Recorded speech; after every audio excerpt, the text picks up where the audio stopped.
সম্প্রতি পৃথিবীর বিভিন্ন স্থানে ভূমিকম্প বাড়ছে, কখনো শক্তিশালী, কখনো বিধ্বংসী। কিন্তু প্রশ্ন হল, ভূমিকম্প আসলে কেন হয়? এটা কি শুধু একটি প্রাকৃতিক ঘটনা, নাকি এর পেছনে আছে আল্লাহর কোনো বার্তা? আজকের ভিডিওতে আমরা দেখব বিজ্ঞান কি বলে আর ইসলাম কি বলে ভূমিকম্প সম্পর্কে। সম্পূর্ণ ভিডিওটি দেখলে বিষয়টি পরিষ্কার হয়ে যাবে। ভূমিকম্প হল পৃথিবীর মাটির কাঁপন, যা ভূপৃষ্ঠের ভিতরের শক্তি হঠাৎ বেরিয়ে আসার ফলে ঘটে। কিন্তু এই শক্তি কোথা থেকে আসে, সেটাই জানার বিষয়।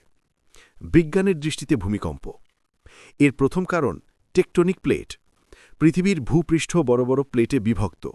এগুলো সবসময় নড়ে, সরে এবং একে অপরের সঙ্গে ধাক্কা খায়। চাপ জমতে থাকে, আর হঠাৎ ভেঙে গেলে সৃষ্টি হয় ভূমিকম্প। দ্বিতীয় কারণ ফল্ট লাইন। পৃথিবীর যে অঞ্চলগুলোতে প্লেট মিলিত হয়, সেগুলোতে ভূমিকম্প বেশি হয়, যেমন জাপান, ইন্দোনেশিয়া, হিমালয় অঞ্চল। এসব জায়গা ঝুঁকিপূর্ণ, কারণ সেগুলো ফল্ট লাইনের উপর অবস্থিত। তৃতীয় কারণ আগ্নেয়গিরির ক্রিয়া। যখন আগ্নেয়গিরির ভিতরে ম্যাগমা চাপ তৈরি করে, তখনও ভূমিকম্প হতে পারে। চতুর্থ, মানবসৃষ্ট কারণ। বড় ড্যাম তৈরি, গভীর খনি খনন, গ্যাস তেল উত্তোলন, এসবের কারণেও ছোট ভূমিকম্প ঘটতে পারে। ইসলামের দৃষ্টিতে ভূমিকম্প। পবিত্র কোরআনে আল্লাহ তাআলা বলেন, জনপদের আদিবাসীরা কি এতই নির্ভয় হয়ে গেছে যে আমার আযাব নিঝুম রাতে তাদের কাছে আসবে না, যখন তারা গভীর ঘুমে বিভোর হয়ে থাকবে? সূরা আরাফ আয়াত ৯৭। অন্য এক জায়গায় আল্লাহ তাআলা বলেন, যে বিপদ আপত্তি তোমাদের উপর আসুক না কেন, তা হচ্ছে তোমাদের নিজেদের হাতের কামাই, আর আল্লাহ তোমাদের অনেক অপরাধ ক্ষমা করে দেন। সূরা শুরা আয়াত ৩০। অন্যদিকে রাসূল সাল্লাল্লাহু আলাইহি ওয়াসাল্লাম বলেছেন, এই উম্মত ভূমিকম্প, বিকৃতি এবং পাথর বর্ষণের মুখোমুখি হবে। একজন সাহাবী জিজ্ঞাসা করলেন, হে আল্লাহর রাসূল, কখন সেটা সংঘটিত হবে? তিনি বললেন, যখন গায়িকা এবং বাদ্যযন্ত্রে প্রকাশ ঘটবে এবং মদ পানের সয়লাভ হবে। তিরমিজি হাদিস নম্বর ২২১২। ইসলামের সৃষ্টির প্রতিটি ঘটনা আল্লাহর শক্তি ও নিয়ন্ত্রণের প্রমাণ। প্রকৃতির ঘটনাগুলো মানুষকে স্মরণ করিয়ে দেয়, মানুষ অসহায় আর আল্লাহ মহান। কোরআনে কারিমে আল্লাহ তাআলা বলেন, হে মানবজাতি, তোমরা তোমাদের প্রতিপালককে ভয় করো। নিশ্চয় কিয়ামতের ভূমিকম্প অত্যন্ত ভয়াবহ একটি বিষয়। যেদিন তোমরা তা দেখবে, সেদিন প্রত্যেক দুগ্ধপানকরণী মা তার শিশুকে ভুলে যাবে, এবং প্রত্যেক গর্ভবতী নারী তার গর্ভপাত করবে। এবং তুমি মানুষকে মাতাল দেখবে, যদিও তারা মাতাল নয়, কিন্তু আল্লাহর শাস্তি অত্যন্ত কঠিন। সূরা আল হাজ আয়াত ১ ও ২। অন্য আয়াতে আল্লাহ তাআলা বলেন, বস্তিগুলির অধিবাসীরা কি নিজেদের নিরাপদ মনে করেছিল যে দিবালোকে যখন তারা খেলাধুলা এবং ব্যস্ততায় লিপ্ত থাকে, তখন তাদের কাছে আমার শাস্তি এসে পড়বে? তারা কি আল্লাহর পরিকল্পনা থেকে নিজেদের নিরাপদ মনে করেছিল? আল্লাহর পরিকল্পনা থেকে কেবল ক্ষতিগ্রস্ত অথবা ধ্বংসপ্রাপ্ত লোকেরাই নিজেদের নিরাপদ মনে করে। সূরা আল আরাফ আয়াত ৯৮ ও ৯৯। আল্লামা ইবনে কাইয়ুম রাহমাতুল্লাহি আলাইহি বলেন, মহান আল্লাহ তাআলা কখনো কখনো পৃথিবীকে জাগ্রত হওয়ার অনুমতি দেন, যার ফলে তখন বড় ধরনের ভূমিকম্প হয়। এটা মানুষকে ভীত করে, ফলে তারা আল্লাহ তাআলার দরবারে তওবা করে, পাপকাজ ছেড়ে দেয়, আল্লাহর কাছে প্রার্থনা করে এবং তাদের কৃত পাপ কর্মের জন্য অনুতপ্ত হয়। আল্লাহ তাআলার আদেশ না মেনে তার অবাধ্যতায় লিপ্ত হলে, তাহলে তিনি মানুষকে ভূকম্পনের মতো বড় বড় দুর্যোগগুলো দিয়ে সতর্ক করে থাকেন।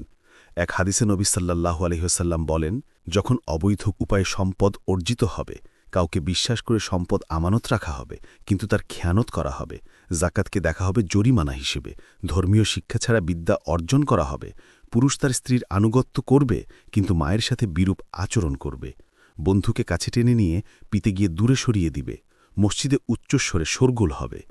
জাতির সবচেয়ে দুর্বল ব্যক্তিটি সমাজের শাসকরূপে আবির্ভূত হবে। সবচেয়ে নিকৃষ্ট ব্যক্তি হবে নেতা, একজন মানুষ যে কিনা খারাপ কাজ করে খ্যাতি অর্জন করবে, তাকে তার খারাপ কাজের ভয়ে সম্মান করা হবে।